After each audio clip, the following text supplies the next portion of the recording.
Hello, everyone. My name is John Edwards. With me, as always, is Zeke Baker, and together we make the Dad's Drinking Bourbon. Say hello to the folks, Zeke. Howdy do. Howdy do? Well, you said I'm repetitive. I'm just throwing you some curves. No, I just said there are certain things you say, like indeed, and whenever you give a list, instead of, you say etc., and then you say, or whatever you want to call it at the end. But I know what I do. I say everything is interesting. And I know the listeners are sitting there and saying, John, no, not everything is interesting. So these are the things that happen when I have to edit our show and I listen to us over and over and over and over. Hey, I just, trying to throw a change up here and there. Curveball, whatever you want to call it. Keep it real. Whatever you want to call it. Yep. Well, you certainly, when you reached out to me for what we are talking about tonight, this definitely is a curveball because there are a couple things here that we're doing. I haven't seen a lot of talk on this. It came out at the end of last year, and that's the 1792 Barton Bottled and Bond. So we are going to put that up against your staple, which is the Early Times Bottled and Bond. That was your daily drinker of the year last year, right? Indeed, at 25 or so. 23 to 25 for a liter. For a liter, I don't think you can beat it, and I stand by that statement strongly. We have a liter of cola. It's for a cop. Shenanigans! I call shenanigans. Ooh.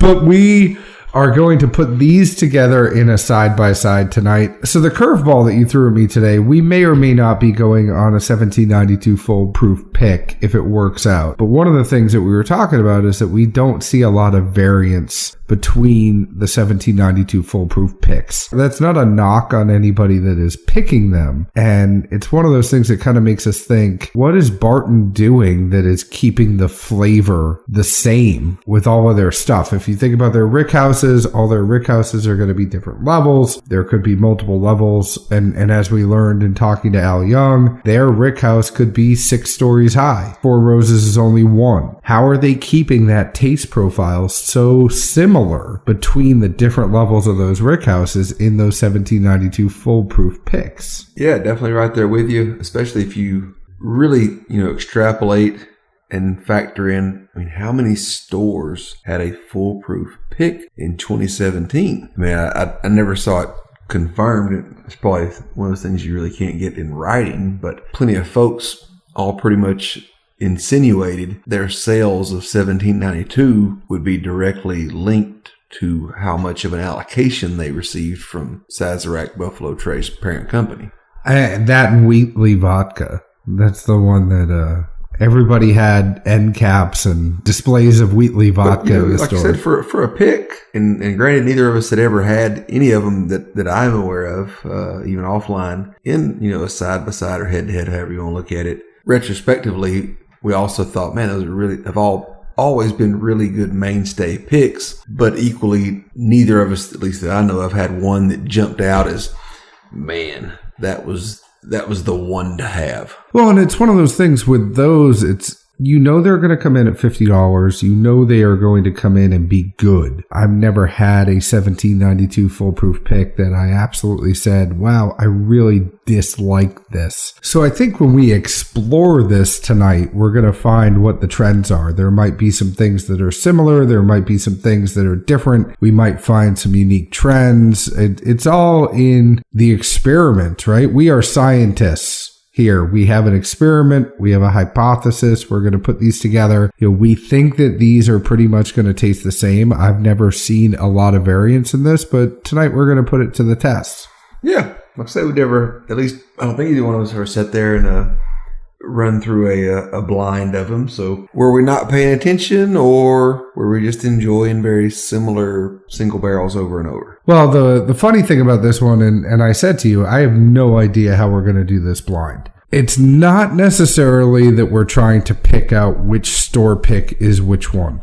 We have a store pick here from Midtown Cork Dorks in Nashville, Tennessee. We have one from Elixir Spirits and our buddy Tarak down in Spring Hill, Tennessee. And then we have one from Liquor Barn. Our goal is not necessarily to pick pick which is the pick.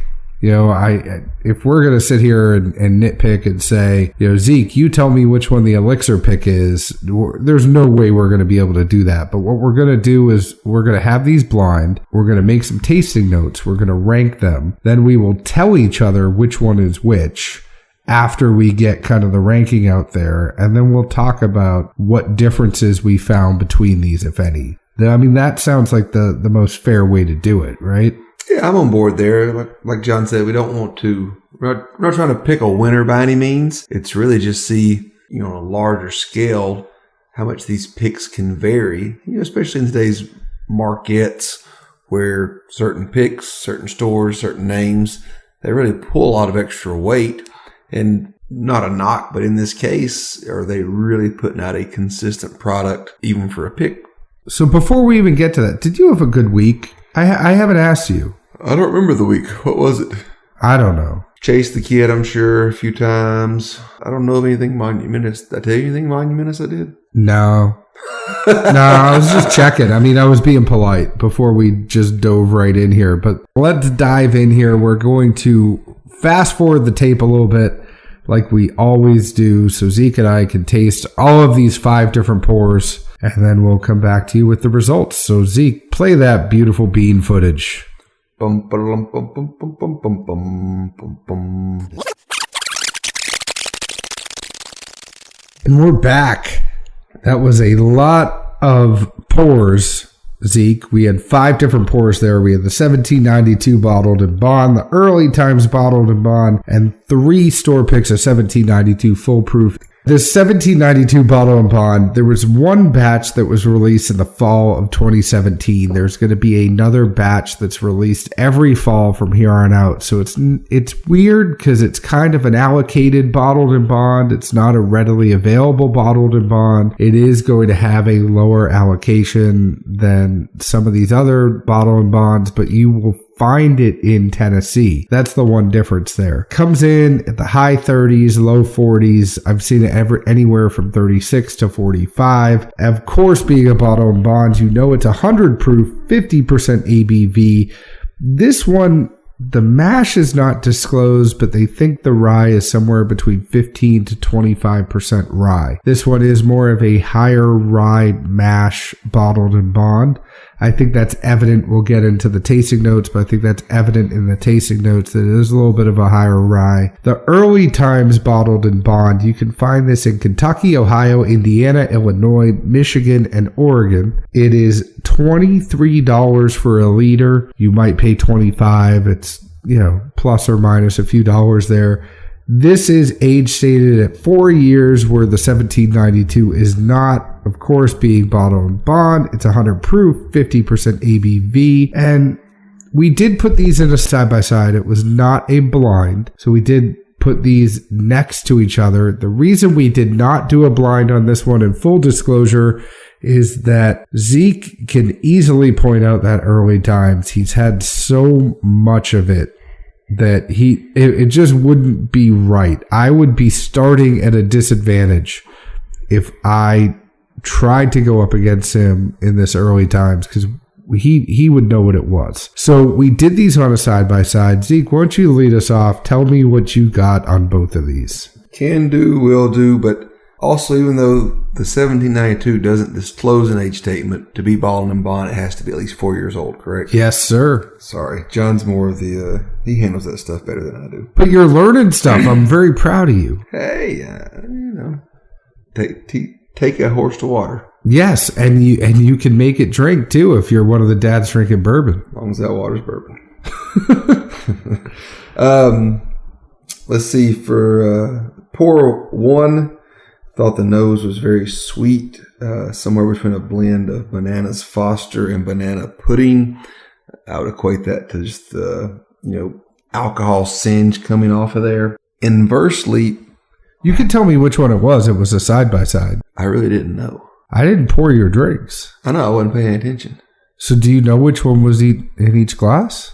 I mean, I got to guess based on tasting them. You mean... So you poured yourself, you blinded yourself? It's not hard. I made it. I don't pay attention. I mean, there's 5 Glencairns. I know what 3 are in the blind, and the other 2 are, and then, I think about something, do something. I'm an easily distracted person, sorry. All right, so the first one was Bananas Foster. Somewhere between that and pudding, but definitely a strong alcohol coming off. Inversely, I thought the palate, it was really, really minty. Almost to the point of being salty. You've been getting mint on everything lately. That's where I am. I don't know, but this thing was just, to me, a mint bomb. Like I said, I literally put down salty. Finish wise, light warmth. It tried to hug, but didn't quite get there. Based on that, my guess is it's the 1792.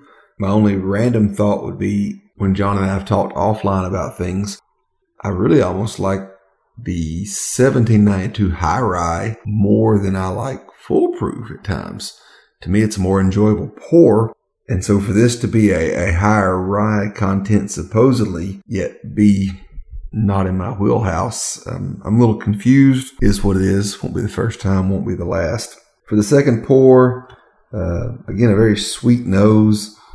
Bananas really came across again. I don't know. I was surprised how similar they were. This seemed much more fruity. I would equate it to maybe some Yoplait with strawberry or blueberries at the bottom. It's a little mixed Yoplait yogurt thing you can buy, you shake up, and they give you 2 or 3 fruit flavors. But that's where I was. Palate-wise, it seemed like a dark chocolate banana sundae. There was some bitterness that came in, which I would just equate to being young oat and some heat from the ricks. My other thought, again, I don't know where I got on this tangent, but a chocolate frozen banana. I'm not going to have you rank them yet. I'm going to make sure I jump in so that neither one of us is kind of swayed by the other one. But one of the things that you said, I wonder, when are we going to get 1792 picks of sweet wheat, high rye, things like that? Because if they expanded those store picks other than those full proof, I could see a lot more people getting those high rye and sweet wheat picks. I would go for high rye. Sweet wheat hasn't done much for me thus far, but to me, the high rye has a sweeter profile than sweet wheat. I really think it does. Oh, it's super sweet. That high rye doesn't taste spicy. I think the bottled and bond is probably harsher than the high rye. Yeah, like I said, that's what really threw me for a curve, considering they should both be a high rye mash, and seemingly if they're both Barton, both 1792, you would assume, which is always a dangerous word, but they should be getting grains from the same sources. And I think one of the things that's probably thrown us this year as we've been diving into all of this and learning a lot more is a high rye doesn't necessarily equate to spicy. A higher rye may end up being sweet because of a whole bunch of reasons of how it's in the barrel, what it's actually picking up, how long it sits in the barrel, the age statement, which is essentially how long it sits in the barrel, but also the proof. What's the proof that you're actually bottling it at with that high rye?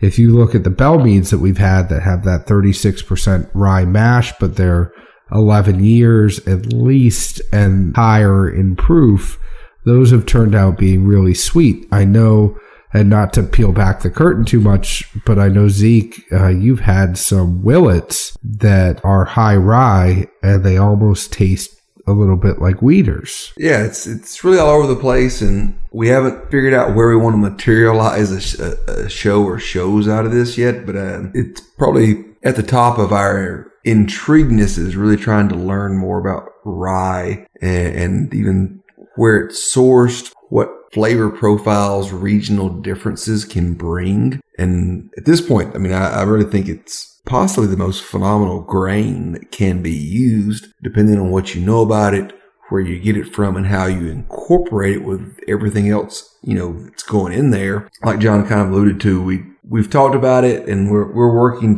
to get there.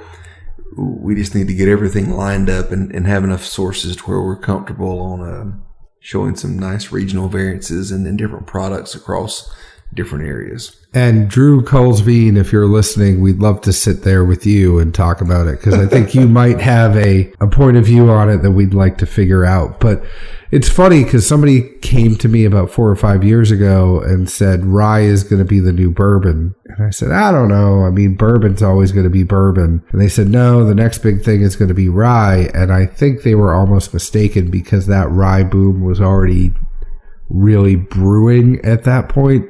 And I think for the people that are there and kind of in the bourbon scene, you're going to know that rye is, higher rye bourbons or ryes in general. You alluded to it, Zeke. You might be able to actually, you don't need to age a rye 8 to 12 years. No. You could age a rye 2 to 4 years and get something that is pretty good, opposed to something that has to age a little bit longer with the corn or the wheat forward mash. Well, at the same time, you see people, today, especially some of these crafts, really touting heirloom corn, red corn, blue corn. It came from this state. Not to be negative, but it still just tastes like shit corn half the time. But with these ryes, even at a super young state, 2, 3, 4 years, there's so much variance, which I'm sure, the mash and the other components do factor in. But as far as a predominant flavor, it's not, I get that you have some novel corn. Still tastes like corn to me. Jimmy crack corn, and I don't care. Hey, I don't care, but for the prices, I'm not paying for some of this stuff either. Good point. So for me, with the 1792 bottled and bond, it was super sweet on the nose. I got a little bit of rye spice with vanilla and caramel, but the biggest thing for me is I really could tell the oak on this one. It was almost a bitterness on the nose with the oak that was there. On the taste, it's all that kind of stuff that was there on the nose was present in the taste. The rye spice, the vanilla, the caramel.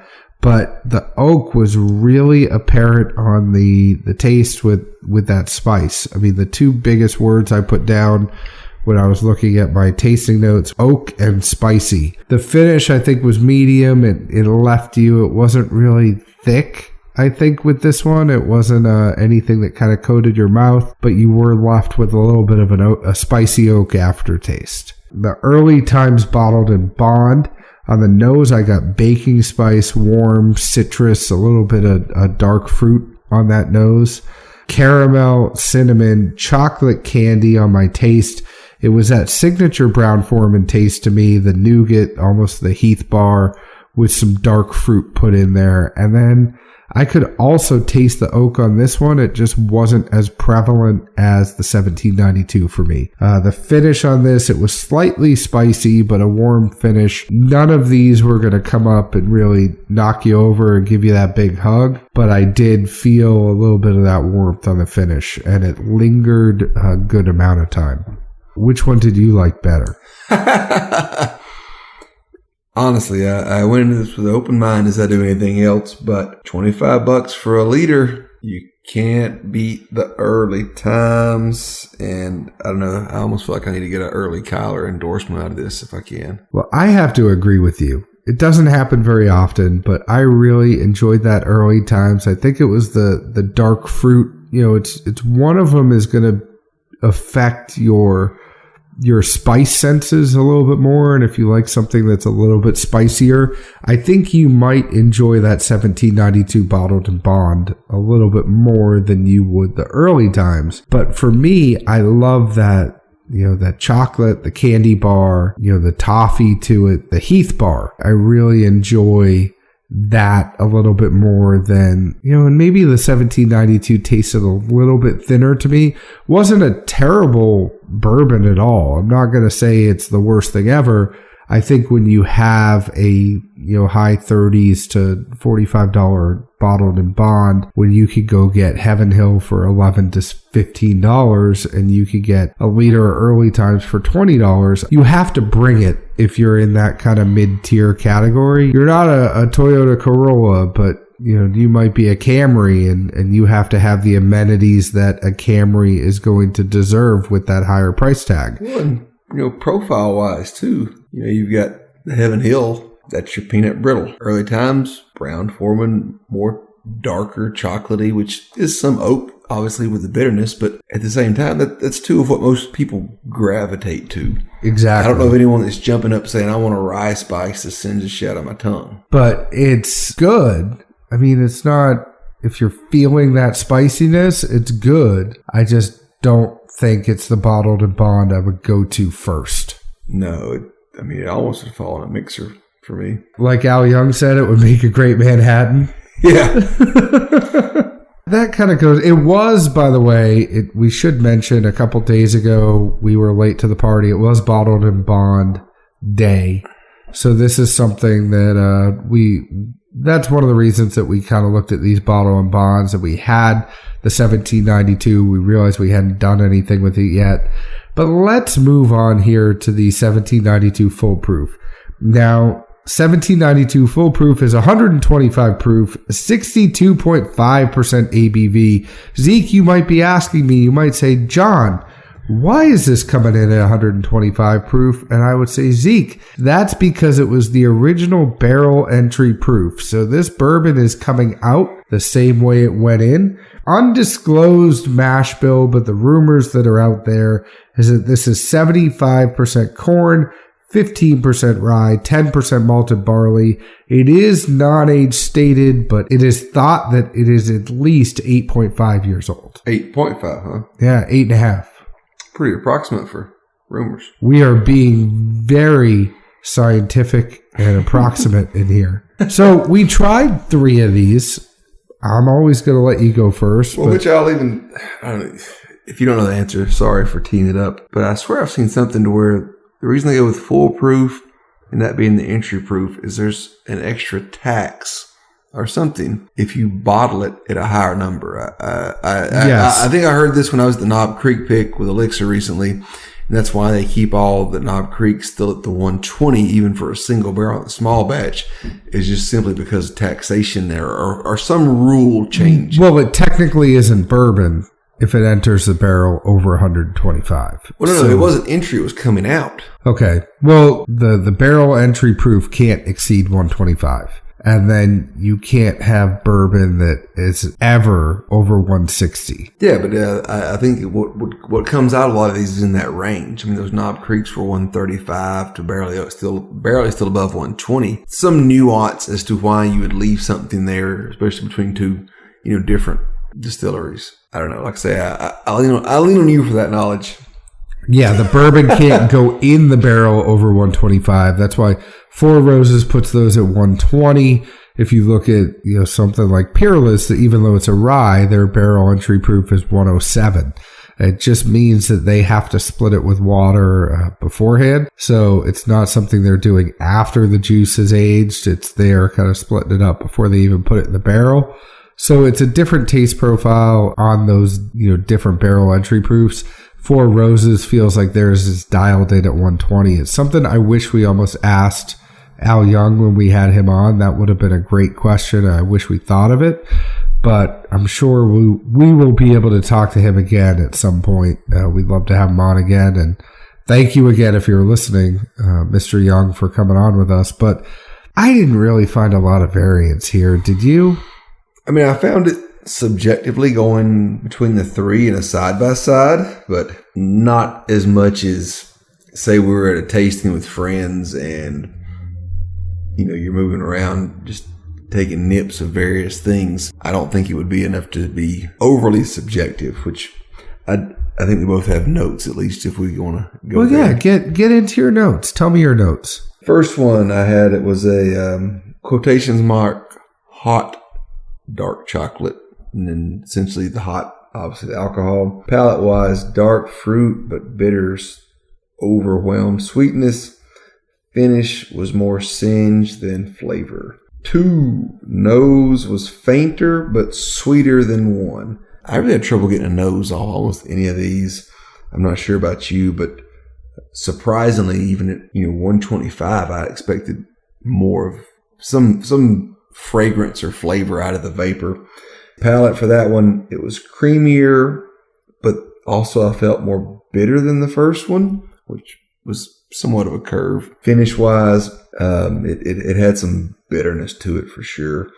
Not alcohol sting, but just that dark flavor. 3, thought the nose was, again, faint, but it was pretty enjoyable. Seemed to be more sweetness coming off the vapor than alcohol. Palate, it was really prickly, which I usually equate to a rye kick up. It also had sweetness, but that moved pretty fast into a bitter. And for finish, best flavor of the 3, but at the same time also the most singe. So which ones did you like the best? Reading my notes, I'm kind of backwards, I almost think. You go ahead. I'll retaste these while you're rambling because my notes don't match up to my numbers. Well, or maybe. So what I really got here is I got a lot of oak, caramel, vanilla on the nose, almost a dark fruit, cinnamon spice that was there on the nose as well. It was also present on the palate. I got a lot of the baking spices, that warmth there. I definitely got some vanilla. It wasn't overly hot, but I did get a little bit of not astringency, but it's more the alcohol. I did get a little bit of the alcohol there. I didn't, the note I have here word for word is taste remains the same throughout. The only differentiator is the punch that's packed. So as I was trying to figure out which one I actually liked more, I also went back to a quote that Al Young said. He goes, "I look for a whiskey that doesn't have too much bite." For me, I almost felt like the first one here had a little more bite, and then I would go taste the second one a little bit later, and I was like, wait, this one actually has a lot of bite. So I think that punch that's being packed is the differentiator, but I also think depending on when you actually sip it, it might be a game changer or it might not. But overwhelmingly, these were similar to me. I didn't get a lot of variance here. I think for the money, for me, it was probably 2, 3, 1. So, number 2 would have been Liquor Barn. Number 3 would have been Cork Dorks. And number 1 would have been Elixir.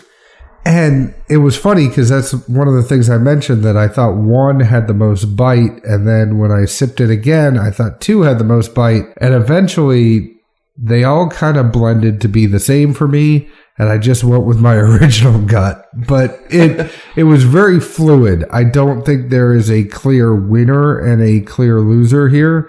I think as these air out, you let things get to them, they're going to weave back and forth. No, that's the best part of doing blinds, especially over time, etc. Is just throw it out there, see what you think. Tomorrow might be the same. A couple of hours might be the same, might be different. You never know. And literally, John and I do this for fun for the most part, just to see what we truly come up with. We actually do it to each other during the week. We'll find a way to blind ourselves, mix things up, and either we're together or we're separate, we're texting about it, but we always try to blind. And with that, I'll chime in with my responses. The second sample is being number 1, third sample being number 2, and the first being number 3. So you had Liquor Barn, Elixir, and then Cork Dorks.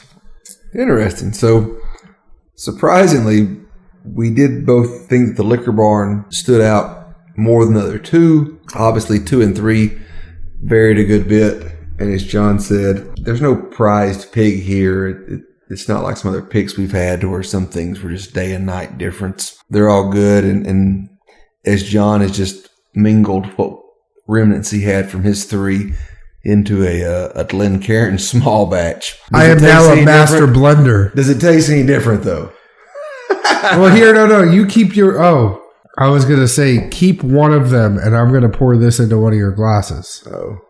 You're just blending them all together. Well, we both have different levels left. Who cares? Well, it's super spicy now that you blend it all together. Like, I can taste that 125 proof. This thing, the crazy thing about this is that the proof, it tastes higher than a 125 proof. Like, I feel like I'm drinking something in the 130s when I drink this, and it's only 125. Zeke's thinking, if you could only see the look on his face, he's lost in thought. I see it, and I guess I'm more perplexed because the flavor on these really stays the same. And granted, there is no age statement, but you would assume with that, more spice kicking up. It's probably younger, but at the same time, they've got to keep these all at a pretty consistent level. They say it's probably 8.5 years. But at a consistent, floor plus temperature section of the rick to get that continual flavor. Everybody says, Elmer and Blanton's are always lower in center. And maybe it's one of those things where they're not all in the same warehouse, but they are in similar positions in the different warehouses. Yeah. Because Barton does have a lot of warehouses. Yeah, I was blown away. So you almost wonder, is it one of those things where they place them in a similar area in every rick, and then that's what they pull out and say it's going to be foolproof? I mean, I would have to lean that way. One day they'll let us talk to them and we'll find out these answers. But for now, we'll just keep doing blinds.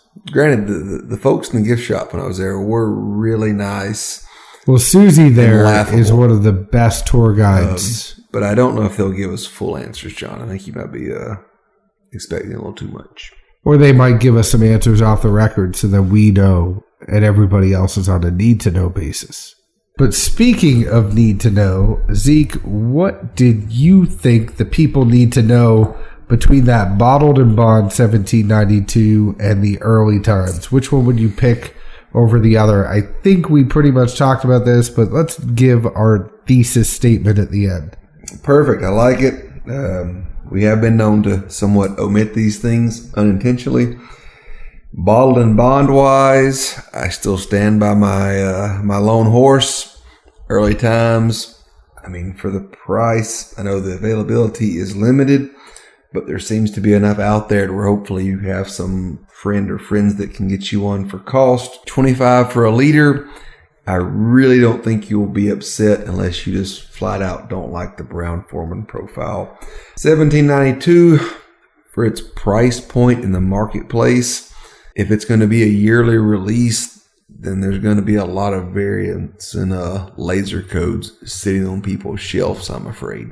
For a Bottled and Bond, and this is what we did talk about already, is that I would probably stick with the perennials, like now the Early Times, the Heaven Hill Bottled and Bond, McKenna, all those, the old Bardstown, the Evan Williams, any one of those for the price is punching above its weight compared to this 1792. I'm not saying it's bad.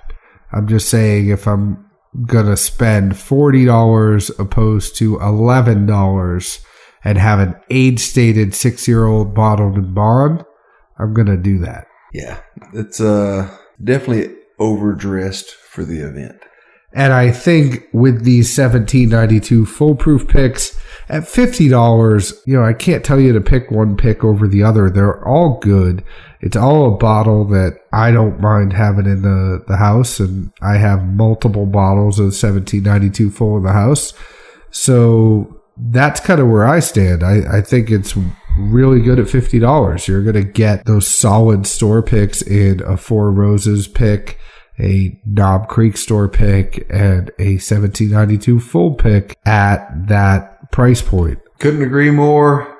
Neither one of us has been disappointed with any foolproof pick, but subjectively having three different ones side by side, there's really not a ton of variant. Agreed. You know what has a lot of variants? My voice as the show goes on? No, all the ways that people can get in touch with us.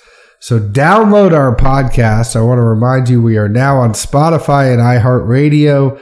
Go find us there, download us, subscribe to us. You can also subscribe to us on Apple Podcasts, Google Play, Stitcher, Podknife, YouTube, whatever your favorite provider is. Go ahead and use that. You can find us on Facebook at Dad's Drinking Bourbon, on Instagram at Dad's Drinking Bourbon. You can find us on Twitter at Bourbon Dads. Please go into iTunes, go to Google Play, whatever you can. Leave us a 5-star review. Write a review as well and tell us what you think about us, why you like us. If you don't like us, reach out to us and tell us why. We'll try to fix it. We know we're not perfect.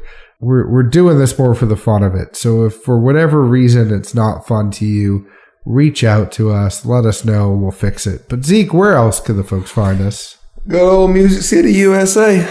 Well, they will find us there again next week. We will be back with another show for you. Until then, cheers, Slanjavar, and have a great week. Night, y'all.